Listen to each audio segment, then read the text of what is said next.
Por 17ª ocasión, la Universidad del Norte celebra su Cátedra Europa, el evento que establece un diálogo entre Europa y el Caribe colombiano. Irlanda es el país invitado en la presente versión, que cuenta además con más de 200 conferencistas.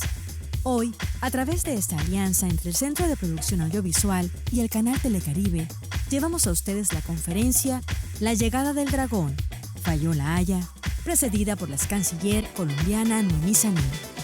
Bienvenidos. La primera vez que vengo en función no política, que me habían albergado también, con mucho civismo y tolerancia. Muchísimas gracias por invitarnos, saludo a los vicerrectores, en primer lugar a los estudiantes, que son finalmente la misión de la universidad, profesores, decanos, funcionarios administrativos, para todos. Muchísimas gracias por esta invitación. Y todos ustedes dirán, yo también me lo pregunté, ¿por qué nos invitan a hablar de nuestro libro en la Cátedra Europa? Yo creo que la respuesta es muy sencilla, porque en el mundo de hoy no hay nada que sea casualidad, no hay nada que sea independiente, somos interdependientes, somos totalmente dependientes. Y como lo sostenemos en el libro, desafortunadamente, en el fallo de la Corte Internacional de Justicia, donde opinamos y comprometo a Miguel Ceballos, falló La Haya, y donde yo acuso, porque también falló el gobierno colombiano en la defensa de nuestro mar. En 1903, y advertidos visionariamente por Carlos Martínez Silva, perdimos Panamá. Fue el resultado de muchos factores, como la falta de atención a los temas sociales de Panamá, económicos y políticos, las dificultades financieras derivadas de tantos conflictos bélicos que sufría Colombia en ese momento y las secuencias de la recién expirada guerra de los 1000 días. No teníamos recursos, en esa época éramos pobrísimos. Ahora no saber defender nuestro territorio y nuestro mar no tiene explicación. La ausencia de acuerdos oportunos, así no fueran ideales, con los Estados Unidos para construir el canal. Lo definitivo, la torpeza política de un poder central inepto para conducir la cabeza del gallo, como se le llamaba coloquialmente a nuestro departamento entre los dos mares, a nuestro departamento de Panamá. Esa eterna dificultad colombiana para atender y entender las regiones, y muy particularmente las regiones del litoral. Para los Estados Unidos, a principios de siglo, ir de Nueva York a San Francisco tocaba pasar por el Cabo de Hornos, eran 2 meses. De modo que tener un canal en Nicaragua era la posibilidad de unir los Estados Unidos, que en ese momento no era ni mucho menos una potencia, apuntaba bien, pero no era todavía una potencia. Parte fundamental de convertirse en potencia fue el canal de Panamá. Los Estados Unidos, con mucha inteligencia, empezó a ver la posibilidad de construir el canal de Nicaragua. Era complicado porque kilómetros cuadrados, yo los tengo aquí con exactitud, los de Panamá eran mucho más pequeños, lo que se necesitaba era 79 kilómetros para cruzar del Atlántico al Pacífico, mientras que en Nicaragua son 294 kilómetros. Pero ¿qué pasa? Que en Nicaragua hay 5 posibilidades de construir el canal, pero se atraviesa el gran lago del canal de Nicaragua, y ahí son 80 kilómetros, y por el río San Juan se economizan otros 96 kilómetros. De modo que la diferencia entre Nicaragua y Panamá respecto de tierra, de obra continental, son 39 kilómetros nomás. Perdimos Panamá, y lo perdimos. Es increíble las coincidencias que tiene con el tema de Nicaragua. Nosotros, dicen en Colombia, que perdimos 75.000 kilómetros de nuestro mar. En Panamá perdimos 74.500 kilómetros, casi lo mismo. Por torpeza en las dos circunstancias. Honradamente por torpeza. Un capítulo del libro se llama La piel de Zapa, que es una novela de Balzac maravillosa que la tienen que leer, donde al protagonista se le encoge la piel. Hemos perdido el 36% del territorio. nosotros, y tuvimos profesores universitarios en Bogotá que decían que aquí importaban 75.000 kilómetros, ¿qué más daba? Bueno, entonces ese día fue un día muy difícil para todos los colombianos. Noemí y yo teníamos una reunión, fue muy complejo porque yo había estado viajando y acababa de regresar de Centroamérica y por temas de curiosidad nos pusimos a mirar las primeras imágenes. Acuérdense que cuando uno mira una sentencia como esta, usted la lee y no entiende absolutamente nada, porque usted empieza a mirar la decisión y hablan de coordenadas, de grados, de longitud, de latitud. Entonces, si usted no tiene un mapa visual, no va a entender nada. Muchos días después empezamos a entender todos los colombianos lo que nos había pasado. Según Nicaragua, nosotros perdimos 90.000 kilómetros de mar. Según lo que dice nuestro gobierno aún, son 75.000. Y con Noemí empezamos a mirar cuáles eran las razones detrás de esto y encontramos algunos temas muy interesantes del contexto comercial en Centroamérica. Lo más sorprendente es que se hablaba mucho en la prensa nicaragüense de un acuerdo que había firmado el gobierno de Nicaragua con una empresa china que se llama Xinhui Telecom para entregarle las nuevas frecuencias de telefonía celular. Y nosotros empezamos a mirar qué hacía un chino en Nicaragua teniendo un negocio y un contrato mucho más grande que el que existía entre el gobierno de Nicaragua y Claro, y entre el gobierno de Nicaragua y Movistar. Entonces empezamos a averiguar un poco y apareció lo que menciona Noemí.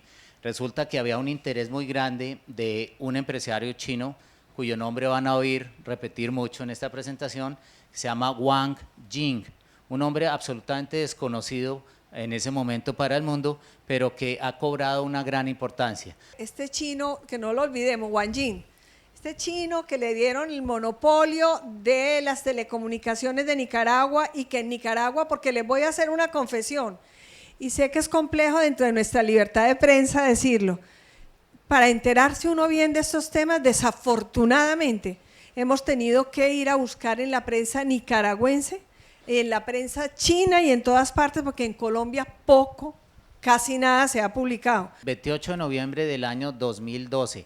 Recuerden que el fallo fue el 19 de noviembre. Es decir, pasaron muy pocos días antes de que nos reuniéramos con el presidente y con su canciller, y después el 4 de diciembre tuvimos otra reunión. Ahí empezamos a explicar, y si quieres voy a explicar un poco los efectos del fallo para que ustedes lo tomen en contexto. Ustedes ven este mapa, tiene 3 colores. El color más como azul o morado es lo que nos quedó de territorio a Colombia después del fallo de La Haya. Lo que ustedes ven en verde oscuro es lo que tenía Nicaragua antes del fallo de La Haya, y lo que ven en verde claro es también lo que nos quitaron, los 75.000, entre 75.000 y 90.000 kilómetros, como lo menciona Noemí. Ustedes ven estas dos islas encerradas, esto es Quitasueño y Serrana, eso se llama un enclave, es decir, el fallo de La Haya los encerró, los enclavó. Básicamente la decisión de La Haya fue la siguiente: modificó los límites que tenía Colombia con Panamá. Ustedes ven esta como escalerita y verde claro, ese era mar colombiano y era una frontera entre Panamá y Colombia. Panamá antes del fallo de La Haya no tenía frontera marítima con Nicaragua. Después del fallo hay una frontera marítima entre Nicaragua y Panamá. Ustedes ven este pedacito de acá también. Costa Rica perdió parte de su mar fronterizo con Nicaragua también. Esta parte de arriba, que es como un pequeño triángulo, fue perdida por Honduras en el año 2007, y ya voy a explicar rápidamente qué pasó ahí. Es decir, el mar de Nicaragua, es decir, todo el mar territorial, la zona contigua y la zona económica exclusiva de Nicaragua iban hasta acá. Si ven el número 82 ahí pequeñito, ese era el meridiano 82. ¿Qué pasó? Y aquí lo vamos a ver en un mapa que es el mapa oficial de Colombia, y en eso Noemí y yo insistimos muchísimo. Nunca se les olvide, especialmente a los más jóvenes, muchachos, niñas. Este es el mapa oficial de Colombia hoy en día, aún después del fallo de La Haya. La arquitectura de nuestros límites es una arquitectura fruto de acuerdos internacionales. Y lo que hizo el fallo de la Corte Internacional de Justicia fue pasar por encima de tratados internacionales. No hay nada más sagrado, ¿cierto, Noemí? Nada más sagrado que el respeto a los tratados. Ya Noemí lo mencionaba. Aquí ustedes tal vez no alcanzan a ver por el mapa, pero ahorita lo vemos más de cerca. Acá ustedes ven a San Andrés, Providencia y el resto de los cayos que conforman el archipiélago. Hubo dos fallos, uno en el año 2007, cuando la Corte Internacional de Justicia dice que el meridiano 82 no constituye un límite marítimo entre los dos países. Eliminaron el meridiano 82 como un límite marítimo y dejaron pendiente otras decisiones hasta el 2012. A partir del 2012, el 19 de enero, de diciembre, perdónenme, esta es la nueva composición de la frontera con Nicaragua. Entonces, estamos en ese escenario. La Corte Internacional de Justicia modificó tratados con 5 países y eso es violar un principio que todos los estudiantes de Derecho y Relaciones Internacionales conocen, que es el Pacta Sunt Servanda, y ese es el primer pecado del fallo. Los tratados son para cumplirlos de buena fe. Y el uti possidetis juris, y es que como poseíste, poseerás. ¿Por qué puede ser ese fallo tan curioso? Y nos metimos a mirar geopolítica, que la geopolítica viene, como les dirá Miguel al final, hasta Ucrania y Crimea de hoy. Es porque el año 2008, la crisis que se presentó, la crisis financiera, es fruto de una falencia, de un tema ético del sector financiero internacional, la quiebra del mundo occidental. El tema de las hipotecas de los Estados Unidos nace de un tema ético, de una ambición desmedida, de unos créditos que se dieron sin que la gente tuviera capacidad de pago, de los abusos financieros. Es muy impresionante cuando se analiza. Y ahí viene un quiebre muy importante donde aparece China en la geopolítica, que viene desde hace 20, 30 años moviéndose distinto, porque recuérdense que China fue un imperio maravilloso, y aparece como el gran prestamista para salvar a todos los quebrados, a Estados Unidos. Estados Unidos, el 40% de la deuda de Estados Unidos, el acreedor es la China, y así sucesivamente. Ustedes nos han oído hablar de China. China es un país que en los últimos 60 años ha tenido una gran transformación. China aplica 2 temas de política internacional que nos parece muy importante compartir con ustedes. El primero se llama el soft power, o sea, el poder blanco. A través de la teoría del el poder blando es una teoría, más que una teoría, es una estrategia a través de la cual China va penetrando hoy no solamente los mercados económicos, sino también va creciendo en dominio y poder territorial. Hay un ejemplo impresionante que es África, y el otro ejemplo impresionante, aunque no lo crean ustedes, se está convirtiendo el Caribe en América, en el continente americano, y especialmente pues obviamente el Caribe colombiano. Soft power, no olviden ese concepto. A través del soft power, China entra usando estrategias culturales a través de institutos como los institutos Confucio, que no son, yo no estoy diciendo que eso sea malo. Los institutos Confucio enseñan el mandarín, enseñan la cultura y la historia de la China, y la China va creciendo en conocimiento de su historia y en posicionamiento. Eso es una estrategia suave. Hay otra que con Noemí encontramos muy interesante, además aplicable totalmente a este caso, ya para ir entrando en materia, y es la del capitalismo de Estado, State Capitalism.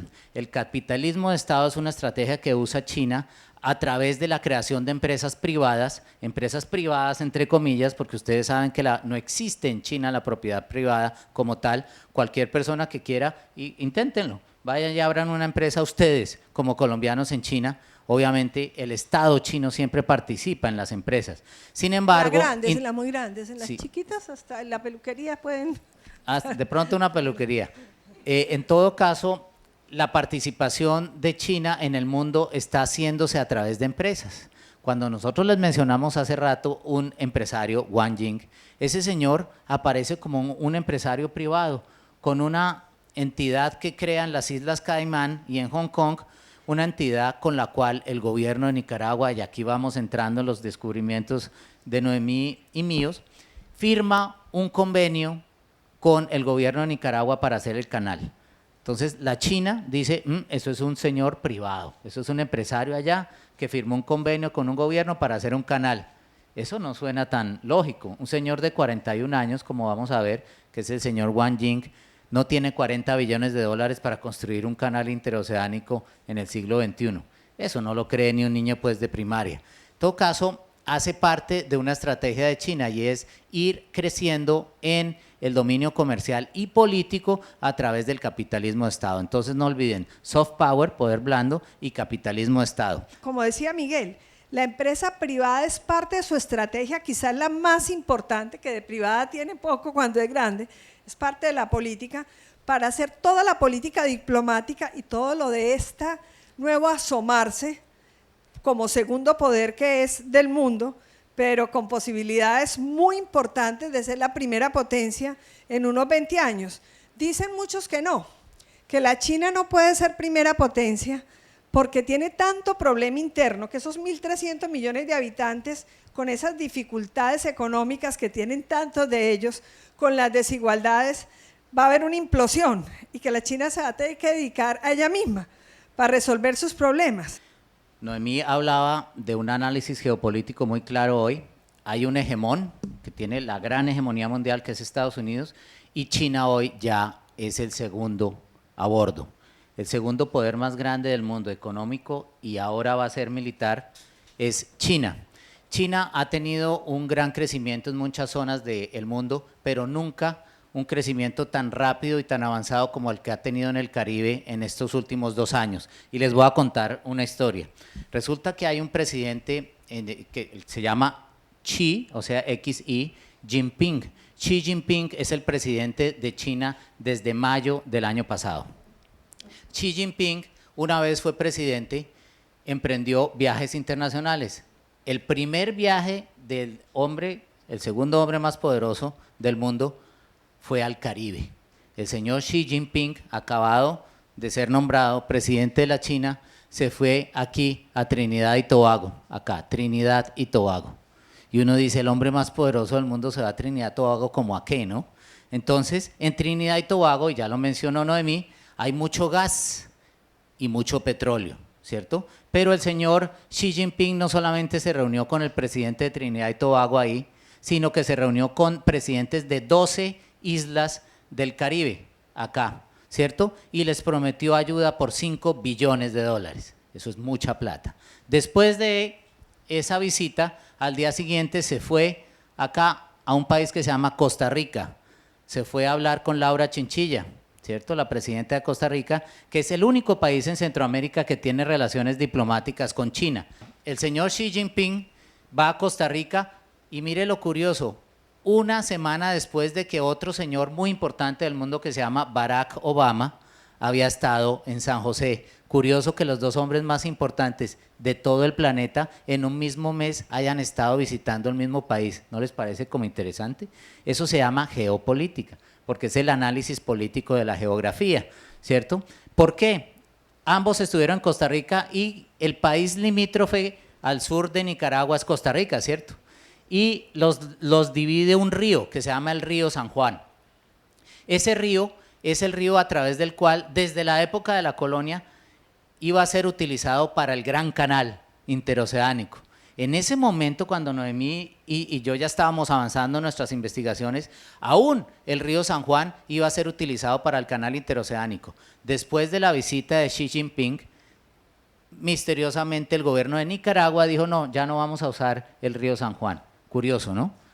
¿Qué pasa? Nicaragua no tiene relaciones diplomáticas con China, tiene relaciones comerciales, pero uno no necesita tener una embajada en un país para tener relaciones de negocio, ¿cierto? Eso es lo que está en juego. El Caribe es una de las zonas más ricas en alimento, en el mar, pero también en petróleo y gas, y hay algo que mencionaba importantísimo Noemí, Estados Unidos ya lo está haciendo, se va a convertir en el primer exportador de petróleo y gas del mundo, no sé si sabían eso.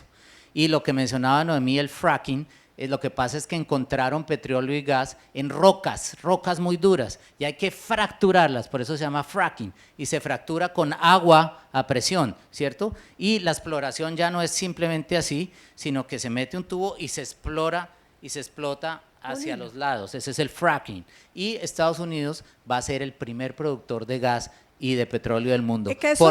¿Por dónde, termino la idea, por dónde van a sacar ese gas y ese petróleo, cierto?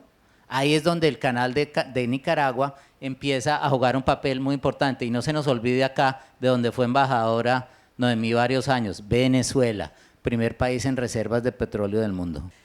Pero viendo nosotros que había, sin saber nosotros la distancia entre el gobierno y nosotros, vamos, le pedimos una cita, Miguel y yo al presidente nos presentamos, nos atendieron muy amablemente en una de las reuniones más difíciles que he tenido, donde el presidente nos garantizó que el canal no iba,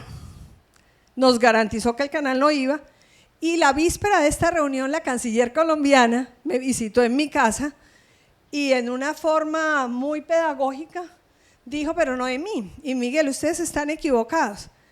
La China no necesita para nada de las aguas colombianas para construir, Nicaragua, perdón. Nicaragua no necesita de Colombia para nada para construir el canal, para nada. En el mar territorial, acuérdense que mar territorial son 12 millas. En el mar territorial pueden perfectamente ellos construir su canal, los nicaragüenses, con la ayuda de los chinos. De modo que, ¿por qué nos tenemos que meter nosotros? Miguel, sí, es que esta historia es… Les voy a contar, y ese es un tema técnico, como ustedes todos son estudiantes. Aquí ustedes ven las costas de Nicaragua. La ley del mar, la Convención del Mar de 1982 dice que dentro del territorio de un estado hay 12 millas de mar territorial. En esas 12 millas se ejerce plena soberanía. Después de esas 12 millas, algo se llama… de la playa para allá, 12 millas. Después de esas 12 millas, contadas desde la playa, van otras 12, que se llama zona contigua. Esa es una zona donde también se ejerce soberanía, hay derechos aduaneros y de inspección. Pero después de esas 24 millas, sumadas 12 de mar territorial más 12 de zona contigua, sigue una zona que se llama zona económica exclusiva, que va hasta las 200 millas náuticas. Lo que nos quitaron, ¿cierto?, de territorio en el fallo de La Haya, y aquí ya vamos a conectar todo lo que hemos venido diciendo, fueron las 200 millas de zona económica exclusiva. Por eso ustedes ven este mapa tan raro. Este mapa va hasta acá, desde acá de la costa de Nicaragua hasta acá hay 200 millas. Desde acá hasta acá hay 200 millas, ¿cierto?, en los distintos escalonamientos. Acá no pudo la Corte quitarnos esta parte porque había reconocido la soberanía de San Andrés y Providencia en sus partes terrestres, ¿cierto? Por eso hizo esta curva tan extraña. Entonces, cuando dice Noemí que no entendíamos el fallo, y cuando la canciller dice que solamente son necesarias 12 millitas para hacer un canal interoceánico, ahí fue donde nos pusimos a investigar mucho más. Descubrimos varias cosas. Cuéntalo de Panamá. Sí, que es muy descubrimos varias cosas bien interesantes. Primero, en 1903 hubo un tratado que se llamó el Tratado Hay-Bunau-Varilla. El señor Hay era el gringo, Hay, y Bunau-Varilla pues era el francés, ¿cierto? Entonces el gringo y el francés firmaron un acuerdo para quitarnos Panamá.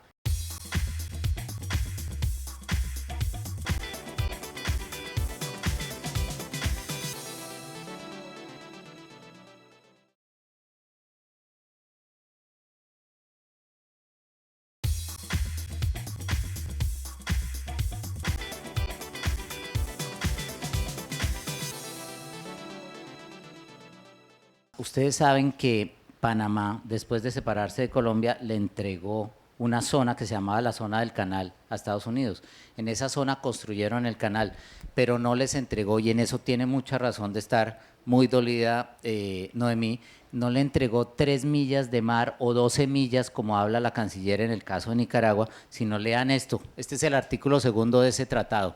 La República de Panamá concede además a perpetuidad a los Estados Unidos el uso, ocupación y control de cualesquiera otras tierras y aguas fuera de la zona arriba descrita. Le entregó todo el territorio de Panamá. Todo lo que fuera necesario para el canal, para la construcción. Aguas y tierras necesarias. Pero a mí no me duele lo de Panamá porque eso ya no tiene remedio.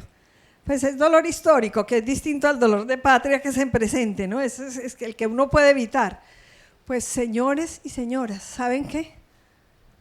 El famoso convenio consagrado después por la ley 800 de junio del 2012 de Nicaragua, entrega al señor Wang Jin, llámese la China, todas las tierras y aguas que fueran necesarias para la construcción del canal. Pero acuérdense que la acusación de nosotros era, pero ustedes ¿para qué siguen molestando?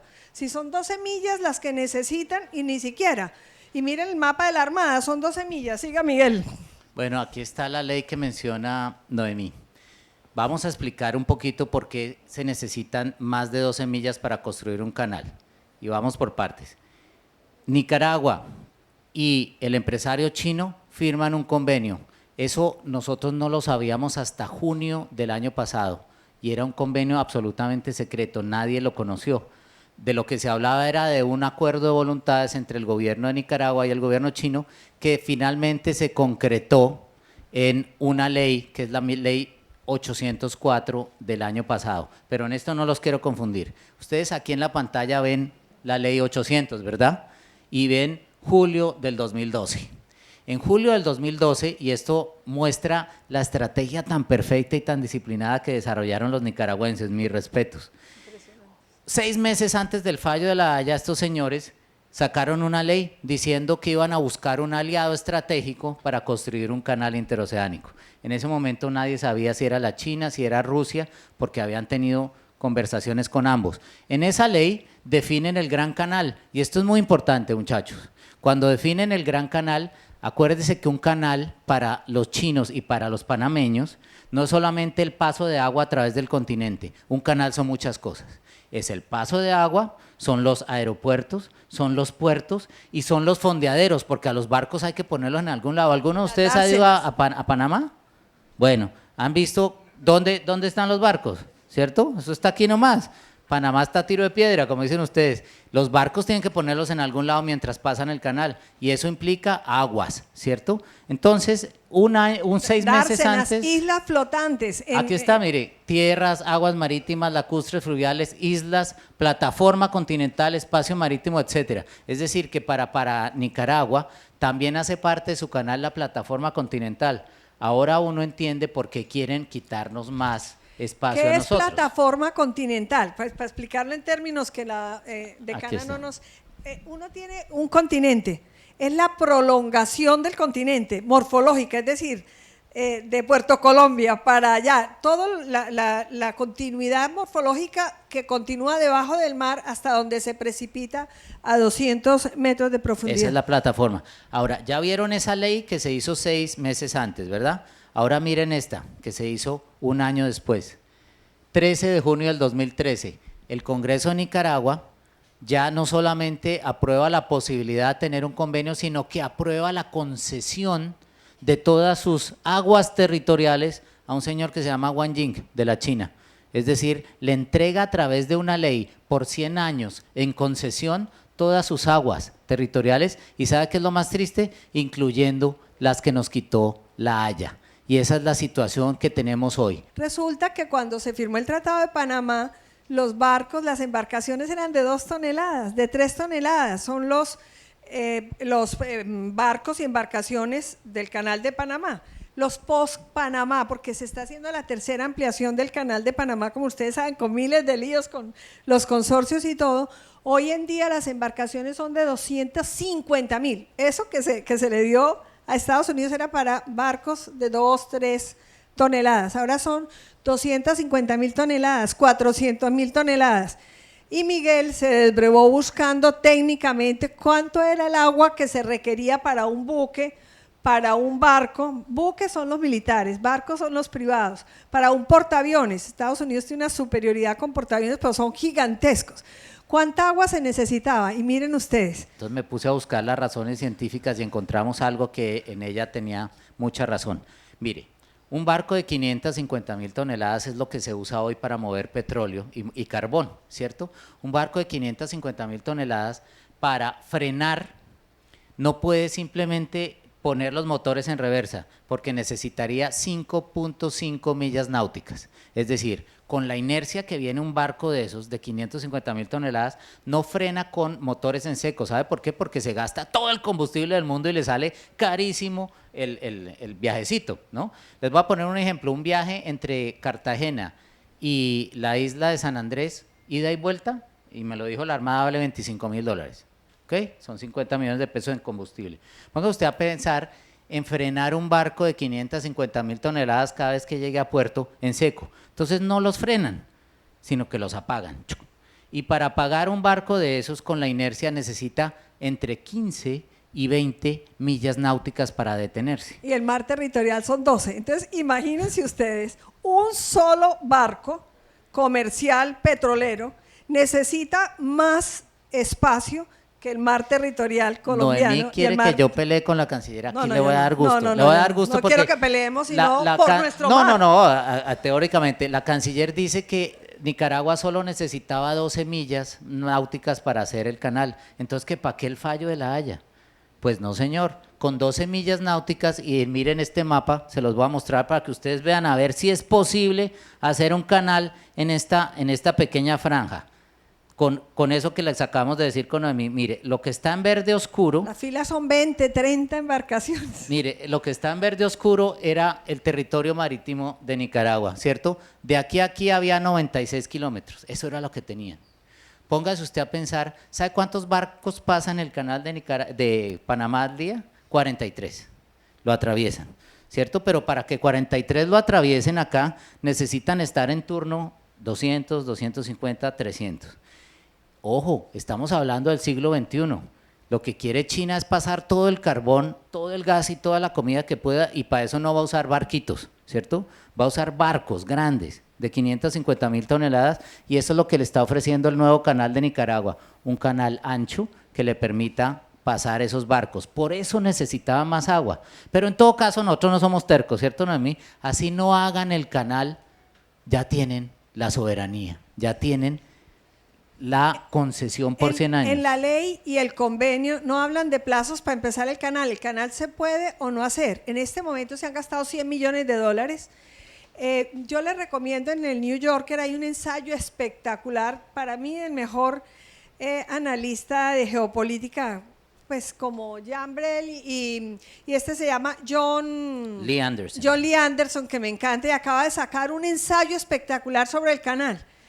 Y el canal ya los ingleses están estudiando el tema ambiental, los Estados Unidos están en absoluto silencio porque están viendo a ver cómo es el tema, y de todas maneras nuestras aguas eran absolutamente imprescindibles para la construcción del canal. A mí me acepta el presidente muy rapidito la renuncia de la Comisión de Relaciones Exteriores en el libro, que lo hicimos gratis, no crea que estamos haciendo propaganda, no nos ganamos ni un peso, no aceptamos patrocinio de ningún país que nos ofrecieron ni de ninguna fundación, fue esfuerzo de nosotros dos, nos fuimos y seguimos investigando días y noches de verdad, eso en chino, en inglés, en todos los, porque aquí en los medios era muy difícil, hasta que me llama un día a las 2 de la mañana Miguel Ceballos y me dice: Noemí, tenemos la prueba reina. ¿Cómo, Miguel? ¿Cuál prueba reina? Y me dijo, pues nos reunimos como a la hora o a las 2 horas, y sigue, Miguel, que tú tienes ese mérito de haberlo encontrado. Bueno, nosotros encontramos algo que es muy importante jurídicamente y se los resumo. Resulta que el estatuto de la Corte Internacional de La Haya dice que solo hay 2 probabilidades frente a una sentencia. El jus pataletis, lo que decimos los abogados, es cierto, el quejarse, el jus pataletis. Entonces el jus pataletis está en el artículo 61 de la Corte Internacional de Justicia y se los voy a leer. Solo podrá pedirse la revisión de un fallo cuando la solicitud se funde en el descubrimiento de un hecho de tal naturaleza que pueda ser factor decisivo y que, al pronunciarse el fallo, fuera desconocido de la Corte y de la parte que pida la revisión, siempre que su desconocimiento no se deba a negligencia. Con base en eso, yo pues desperté a Noemí como pues siempre 2 de la mañana y le digo: Noemí, encontramos la prueba reina. Y esto es muy importante para que no se confundan. mucha gente ha criticado nuestra tesis diciendo que encontramos un hecho nuevo. Ustedes dicen hecho nuevo, se oyeron el artículo 61. Es necesario que aparezca un hecho nuevo que fuera desconocido al momento del fallo y que fuera un factor decisivo. Nosotros encontramos un hecho nuevo y la gente a veces se confunde. Dice, ¿pero qué tiene de nuevo un canal que ha sido soñado durante 500 años? No, lo nuevo no es el canal, porque de pronto así no lo construyan, ya los chinos tienen las aguas por 100 años. Esto es inevitable, ya tienen por 100 años las aguas, ¿cierto? Y ahí ya tenemos problemas de soberanía. El hecho nuevo es este bendito contrato que ha firmado el 31 de octubre del 2012, es decir, solamente 19 días antes del fallo de la Haya. Estrictamente privado y confidencial, 31 de octubre del 2012. Y mire quién firmó. 19 días antes del fallo, miren. Miren 19. quién lo firmó. Para que usted, esto además está en la página web del Congreso de Nicaragua, ¿no?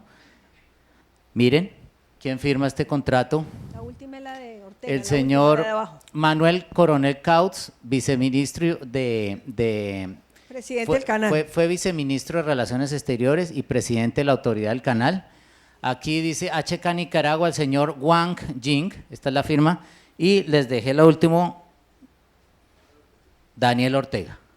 El señor Daniel Ortega, 19 días antes del fallo de la Haya, firmó un contrato secreto disponiendo de las aguas de Colombia, entregándoselas al señor de la China. Eso es un hecho nuevo. Y el gobierno colombiano, a quien le contamos, como les estamos contando a ustedes con temas técnicos, que podía presentar un recurso de revisión basado en el artículo 61, con plazo del 13 de diciembre del año pasado, no lo presentó.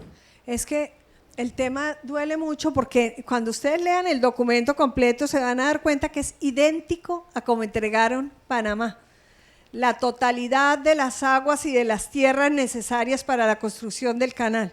Y como acabamos de ver, no eran 12 millas las que se necesitaban para tener el canal. Son muchas las millas que se necesitan, son 50 años prorrogables a 100 y es subrepticio, secreto, detrás de la Corte. Por lo menos, pues aparentemente no lo conoció la Corte.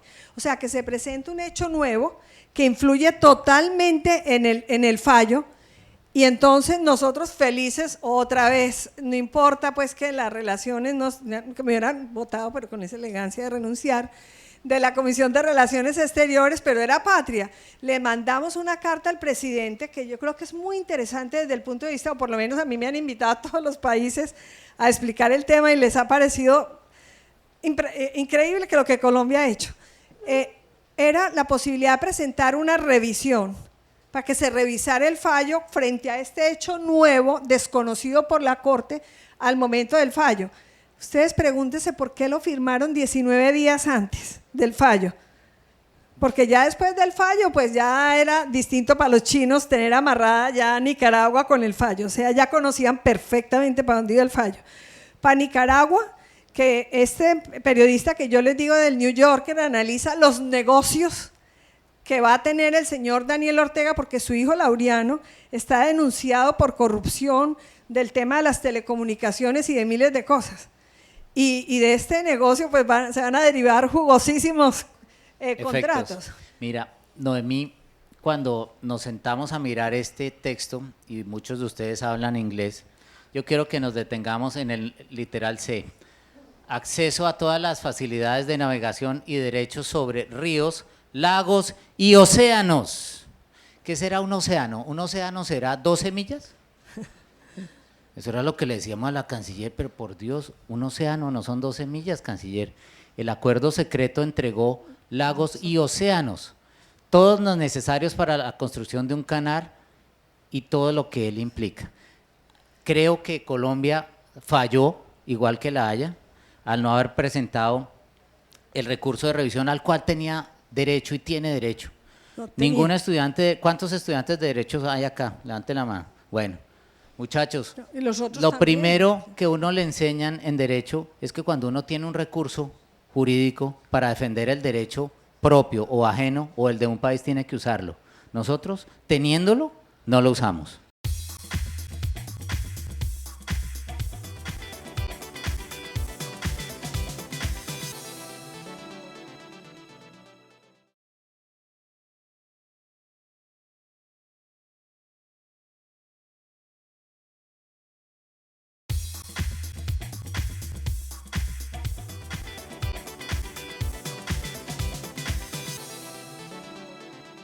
¿qué dijo el gobierno cuando nosotros le mandamos una carta que es de verdad interesante? Está publicada en el tiempo, ¿no? Publicada Página enterita y entera. en el libro y en página web.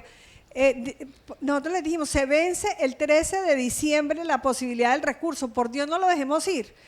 El argumento del presidente y nuestra canciller es el siguiente: las posibilidades de que el recurso sea admitido son muy pocas. Entonces, porque en 5 casos que se han presentado recurso de revisión, ninguno ha sido aceptado. Por Dios. Es decir, primero, siempre hay una primera vez, y segundo, futulibres no se pueden manejar en derecho. Es decir, el tema de la corrupción es un tema importantísimo en el mundo de hoy, en los conflictos de hoy, en la legitimidad democrática de hoy, en los fallos de hoy, y es un tema de corrupción muy grande esto. Y además, pues se hace diplomacia, se hace derecho, se hace todo lo que los nicaragüenses saben hacer, y porque había pocas posibilidades, 50%, 1%, tenía la obligación el presidente de la República y la canciller del 1%, del 0.1%, de llevarlo a cabo la posibilidad del recurso de revisión. Segundo argumento, es que, plantéalo. Bueno, el segundo argumento es que increíble. Si se presentaba la revisión que nosotros sugeríamos y pedíamos como ciudadanos, se pondría en riesgo la futura defensa de Colombia frente a la nueva pretensión de Nicaragua. Nicaragua, y miren el mapa, quiere llegar hasta las 350 millas náuticas. Acá está Barranquilla, mire la distancia. Tendríamos a los nicaragüenses aquí, en la nariz. Entonces dice, y a los chinos, muy bien, tiene razón. Entonces dice la Cancillería, de los abogados que contrató la Cancillería, que de presentarse el recurso de revisión se pondría en riesgo la defensa frente a esta nueva demanda. ¿Por qué? Porque la Corte Internacional de Justicia, según los abogados, ya había negado a Nicaragua la posibilidad de una plataforma extendida. Falso. Mienten. Y el país tiene que saberlo. La Corte Internacional de Justicia ya aceptó la solicitud de Nicaragua por una plataforma extendida, solamente que le pidió a Nicaragua ir ante Naciones Unidas a una comisión que se llama la Comisión de la Plataforma Continental para que mida el tamaño. Estamos en un escenario muy malo, es decir, ya midieron ellos, los propios nicaragüenses, el tamaño de su propia plataforma, que Noemí es enorme, esa bendita plataforma. Es muy buena la plataforma, ¿cierto? Pero la de nosotros no, Miguel, no está tan mala. La de nosotros no es tan mala. El tema es que, pudiendo haber presentado el recurso, dijeron que podría poner en riesgo la futura defensa, porque la cosa juzgada, es decir, ya la decisión de la Corte le había negado a Nicaragua lo de la plataforma. No es cierto, y la razón es que el proceso sigue. Tan no es cierto que le negaron la posibilidad de una plataforma ampliada, y es que el proceso sigue. Entonces no nos podemos engañar.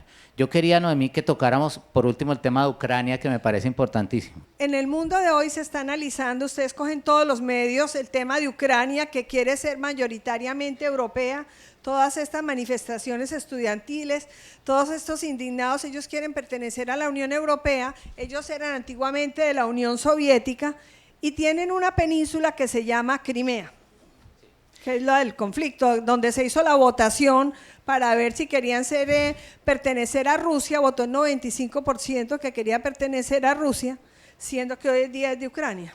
Como en todas las buenas películas, dejamos lo mejor para el final. Este señor que está aquí hablando, chino, adivinen quién es. Wang Jing. Ustedes ya son los expertos. Otra vez. Wang Jing. ¿Y saben quién es este señor que está acá? El señor Yanukovych, el presidente de Ucrania, que fue depuesto. Esta reunión se realizó en diciembre del año pasado, cuando Yanukovych todavía era presidente de Ucrania. ¿Y sabe de qué están hablando? El señor Wang Jing está acá al frente de un señor importantísimo que se llama el viceprimer presidente de China, que se llama el señor Ma Kai, ¿cierto? Entonces todo el mundo nos decía, uy, este es un empresario privado. ¿Cómo no? 41 años el señor hablando con el presidente de Ucrania y el vicepresidente de China, ¿y sabe para qué? Para construir el nuevo puerto de Sebastopol. Sebastopol es una parte de Crimea, ¿cierto? Que Crimea acaba de volverse a anexar a Rusia, como dice Noemí, y es el puesto... Falta que la Duma rusa, el 21 votes la aceptación, hay un pacto de acuerdo hasta el 21 para no agredirse Rusia y y Ucrania. Y Ucrania. Pero entonces les cuento, Crimea es el punto más estratégico del Mar Negro. Y ahorita van a ver un mapa enorme. Pues resulta que el mismo señor chino de 41 años va a construir, porque creo que ese convenio sigue en pie. ¿Saben por qué? Porque ¿sabe a dónde se fue a vivir este señor? A Rusia. El señor vive en Rusia, ¿cierto? Y el señor obviamente va a buscar seguir con el plan del puerto en Sebastopol. Y este señor Wang Jing prometió 10.000 millones de dólares, es decir, 10 billones de dólares para construir el nuevo puerto estratégico de Sebastopol. Sebastopol es un puerto que ha estado y va a estar hasta 2042 en manos de los rusos. Y mire lo interesante para su cátedra Europa. El punto más estratégico hoy en el mundo y la discusión más estratégica hoy en el mundo involucra a Wang Jing, el mismo señor que va a ser el canal interoceánico de Nicaragua. ¿Alguna noticia en el Heraldo, en el Tiempo, en el Espectador, en el Colombiano que vincule a los dos temas? Ninguna. Por eso, señor rector, gracias por invitarnos y por eso estamos acá, para contarles a ustedes lo que implican las cosas. Muestra el mapa, Miguel. Y les voy a mostrar el mapa más impresionante de todos. Este mapa está en la página web del señor Wang Jing. Se lo van a soñar. Mire el dibujito que hizo Wang Jing. Aquí está Ucrania, ¿cierto? Este pedacito de acá es el Mar Negro. Mire, acá está, si ve este simbolito, petróleo, ¿cierto? Mucho. Los gasoductos y los oleoductos más grandes de Europa son de los rusos, ¿cierto? Entonces, todo el gas y todo el petróleo, mire las rutas, mire el dibujito que hace Wang Jing. ¿Aparece Panamá? No. Nicaragua. Aparece Nicaragua en rojo, porque el mismo señor Wang Jing va a hacer los dos proyectos, el canal interoceánico de Nicaragua y el puertico de Sebastopol. Esto, cuando con Noemí le decíamos a los medios como que ni entienden, ¿cierto? Pero los dos puntos más estratégicos del mundo y de la nueva Guerra Fría, ¿cierto?, van a ser manejados por una alianza estratégica entre China y Rusia. ¿Se acuerda cuando les conté que el señor Xi Jinping, presidente de China, había venido al Caribe un mes después? Pues no solo fue él, acuérdense del incidente de los bombarderos rusos. ¿Se acuerdan de 2 aviones rusos que salieron de Caracas hacia Managua? ¿Saben a quién estaban acompañando esos bombarderos? A un señor que se llama Nikolai Patrushev. Nikolai Patrushev es la mano derecha del señor Putin, ¿cierto? El señor Putin fue director de la KGB, es decir, como la CIA, pero en Rusia. Después lo sucedió el señor Patrushev y hoy el señor Patrushev es el presidente del Consejo de Seguridad ruso. ¿Y sabe a qué venía a Managua y a Caracas? A establecer las bases para la firma de un convenio para la construcción de 3 bases militares, y ya lo confirmó hace 2 semanas el ministro de Defensa ruso. Van a construir una base militar en Nicaragua, otra base militar en Cuba y otra base militar en Venezuela. Alianza Rusia-China en Ucrania, alianza Rusia-China en nuestras narices. Entonces, Ya acabamos. convenio, no con Wang Jing. Pues ya prácticamente terminamos, pero lo que les queremos decir es, duele mucho que teniendo posibilidades de presentar un recurso de suerte incierta, pero mucho tiempo nos hubiéramos llevado muchos años, porque si se presentara el recurso, hubieran tenido que tomar medidas cautelares y no hubieran podido hacer ningún canal ni haber dispuesto de nuestras aguas, por lo menos sin saber el resultado del recurso, se habrían presentado las medidas cautelares. No se hizo. La pregunta que ustedes le tienen que hacer al candidato presidente y a la canciller es ¿por qué no se presentó el recurso? China, las conversaciones de La Habana, ¿por qué no se presentó? Nosotros no tenemos respuesta, sino que es una gran irresponsabilidad. Esperamos los debates del Congreso, que no ha sido posible tener. Esperamos que nos inviten algún día a la Comisión de Relaciones Exteriores para exponer, pero sobre todo confiamos en que los estudiantes exijan civilizadamente, lejos de la violencia como es toda la cultura de esta Universidad del Norte, ¿por qué no se presentó el recurso? ¿Por qué no se defiende el territorio marítimo? ¿Y por qué se engaña a Colombia? Porque se sigue diciendo que ese fallo no se cumple, que ese fallo es inaplicable, y la Constitución de Nicaragua ya tiene el fallo incluido en su constitución desde el 28 de enero de este año, y ni siquiera fue noticia en ningún medio. De modo que ese libro de tantas horas, de tantos días, de tantas noches, era para ustedes y para los sanandresanos, esa búsqueda de la verdad. Muchas gracias.